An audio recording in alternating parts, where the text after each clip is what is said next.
Identitas pelaku adalah Agus Sujarno atau yang biasa dikenal dengan Agus Muslim. Yang bersangkutan pernah ditangkap karena peristiwa bom Cicendo dan sempat dihukum 4 tahun di bulan September atau Oktober 2021 yang lalu. Yang bersangkutan bebas. Tentunya kegiatan yang bersangkutan kita ikuti.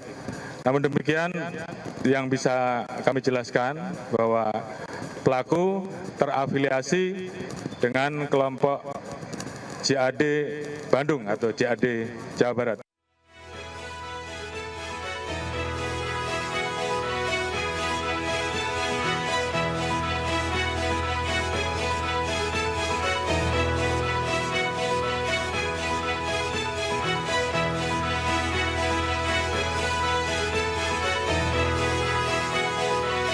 Pelaku yang merupakan warga Batu Nunggal, Kota Bandung, tapi menggunakan plat nomor motor Solo. Ia mantan narapidana teroris 2017, bebas penjara 14 Maret 2021 yang terafiliasi dengan jaringan Ansarut Daulah JAD Bandung.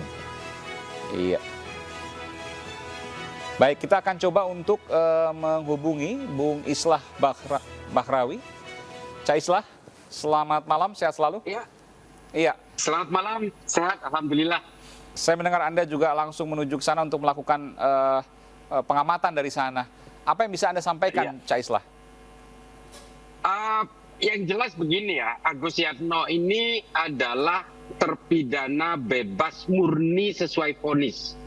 Dia tidak bebas dengan pembebasan bersyarat. Artinya ini sebuah indikasi bahwa Napiter ini masih merah. Dia belum bisa berhasil disadarkan dengan proses deradikalisasi. Tapi kok ini bisa harus bebas kita murni? pahami. Nah, kita tidak mau menyalahkan siapa-siapa di sini, tapi menurut saya program deradikalisasi dari BNPT memang belum maksimal. Mungkin penyebabnya adalah tidak ada aturan dari lembaga pemasyarakatan yang mewajibkan kepada napi teroris untuk ikut serta dalam program deradikalisasi. Ini permasalahannya. Jadi sifatnya sukarela ya, Sehingga masih ya? apa? Iya, sukarela. Napi teroris akhirnya dia memiliki opsi untuk tidak mengikuti itu. Tapi persoalannya adalah ketika dia ini menolak pembebasan bersyarat, artinya dia tidak mau berikrar untuk mengakui NKRI dan Pancasila. Seharusnya memang ada semacam pengawasan dari program deradikalisasi dari pihak-pihak terkait, bukan hanya BNPT sebenarnya, ada beberapa lembaga lain yang juga ikut serta untuk memberikan program-program penguatan, termasuk dari Departemen Sosial dan sebagainya. Faktanya, apakah ada pengawasan harus itu? Kita pahami ya. Saya tanyakan, Bung Islah, Anda juga mengamati. Faktanya, apakah ada pengawasan itu napiter yang masih terkategorikan kode merah? Gimana, Mas? Sorry. Pelaku kan Anda katakan tadi kodenya masih merah. Napiter, napi terorisme, ya mantan napi, yang kodenya masih merah. Adakah pengawasan itu yang selama ini dilakukan faktanya? Ya seharusnya ya kalau kita mau melihat capacity building system dari job desk dari BNPT misalnya, memang harus ada pengawasan. Oke, itu seharusnya. Faktanya seperti apa, Bung Islah? BNPT. Seharusnya ada, tapi saya yakin BNPT tidak bisa akan melakukan ini sendirian. Harus terkait dengan beberapa kelembagaan lain, termasuk juga dengan Babinsa, Babin Kamtipmas, dan maupun lembaga-lembaga intelijen. Oke, saya tanyakan dulu ke Prof. Irfan. Seharusnya ada atau tidak faktanya? Di 1 tahun terakhir, Direktorat Deradikalisasi di 5 wilayah provinsi, kita membentuk tim Bina Padu namanya. Bina Padu itu pembinaan, pendampingan, dan pemberdayaan. Mau kooperatif, mau tidak kooperatif, diupayakan untuk melakukan dialog pertemuan, tetapi yang merah, yang dikategorikan tadi Mas Islah ini tetap aja banyak macam alasan. Kebetulan ini Direktur Deradikalisasi. Ya, betul yang disampaikan Mas Islah. Memang belum maksimal. Betul. Kita terus tingkatkan karena definisi deradikalisasi dalam Undang-Undang Nomor 5 2018 itu sebuah proses yang membutuhkan strategi, kebijakan, dan program untuk menurunkan tingkat pemahaman. Bukan tugas kita merubah, Ya. tetapi bagaimana kita mengurangi agar mereka tidak melakukan aksi kembali. Ya. Yang melakukan aksi tentu yang tidak menerima. Tapi saya begini, saya harus jujur, saya harus melihat begini. Lapas tidak mewajibkan proses deradikalisasi, sehingga BNPT tidak bisa memaksakan para napi yang dengan kode merah tadi. Betul nggak kesimpulan saya? Kita kategorikan mereka. Kita tidak bisa serta-merta dan semudah memahami deradikalisasi membalik jari tangan. Karena kenapa? Mereka menganggap dirinya tidak di penjara, mereka ditawan oleh musuh Tuhan.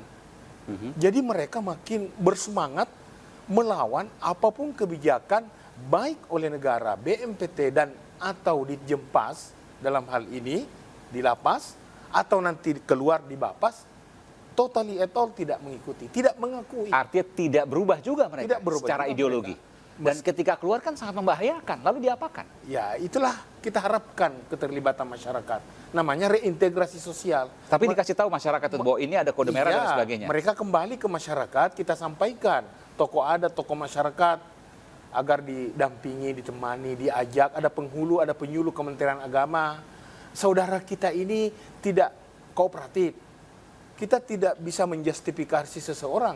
Mudah-mudahan hidayah itu turun setelah dia keluar. Tetapi kan itu bukan jaminan. Karena bukan Nabi aja bukan tugasnya merubah. Iya. Hanya menyampaikan. Kalau mau menerima alhamdulillah, kalau tidak menerima yang pasti berpikir apa saja yang mau dibentuk tapi jangan mengganggu keamanan. Oke, permasalahan begini Bung Islah. Kalau ini kemudian dianggap sebagai sukarela, masalahnya korban terus dan terus ada dan kejadian terus dan terus berulang. Bagaimana Cak Islah?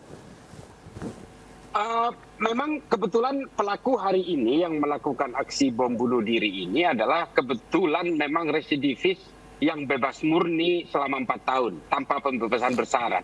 Nah, ini artinya indikasi. Seharusnya dari indikasi ini BNPT bisa langsung melakukan. Ini mohon maaf, saya bukan berarti menyalahkan, tapi menurut saya memang ada yang kurang maksimal di sini. Satu, memang kita tidak bisa menyalahkan BNPT, tidak bisa menyalahkan Densus. Kita juga harus menuntut kepada para pemuka agama yang kadang-kadang masih terbawa fatwa-fatwanya. Itu mengakselerasi gerakan-gerakan seperti ini. Ini juga harus kita minta keterlibatannya untuk mengurangi berbagai anjuran-anjuran ajaran agama yang bersifat kontradiktif dengan intimasi sosial. Ini perlu. Tapi memang sebagai stakeholder utama, sebagai lembaga kolaborator antar lembaga negara, memang BNPT di sini harus lebih mengakselerasi dan memaksimalkan Caranya, lagi. kalau seandainya kode merah, dia dikembalikan di Kita tidak bisa masyarakat. saling menyalahkan di sini. Kita harus mengakui bahwa ini ada satu yang kurang maksimal Iya. dari BNPT. Pak, betul. Kita sepakat bahwa ada yang kurang maksimal karena memang kejadiannya terus dan terus berulang. Lalu ke depan seperti apa dong harusnya? Kalau seandainya yang bersangkutan nggak mau diradikalisasi, tapi kemudian diserahkan kepada masyarakat dengan mewarning para pemuka agama, kan juga tidak ada jaminan dia tidak melakukan hal yang sama untuk melakukan bom bunuh diri, melukai yang lain. Begini Mas Aiman, salah satu narapidana yang sudah bebas dari penjara itu artinya sudah selesai dengan masa hukumannya. Ini yang harus kita pahami. Artinya apa? Orang-orang yang berpaham hakimiyah takfiriyah ini tentu saja banyak sekali trik-trik yang dilakukan untuk mengelabui penegak hukum. Tapi persoalannya adalah ketika orang keluar dari penjara, kan dia sudah terbebas dari berbagai pelanggaran hukum. Kalau ini diserahkan kepada penegak hukum, proses pengawasannya, tentu saja ini melanggar hak-hak asasi manusia. Jelas, karena tidak ada pelanggaran hukum di situ. Nah, menurut saya, BNPT punya intelijen untuk program deradikalisasi. Seharusnya menurut saya, yang harus nempel itu adalah intelijen non-penegak hukum dari BNPT untuk mengamati gerak-gerik mereka supaya terpantau dengan indikasi tadi. Punyakah intelijen BNPT untuk mengawasi para mantan napi teroris yang mungkin berulah kembali melukai, bom bunuh diri, dan membunuh? Kita akan kembali saat lagi. Tetaplah bersama kami di The Prime Show.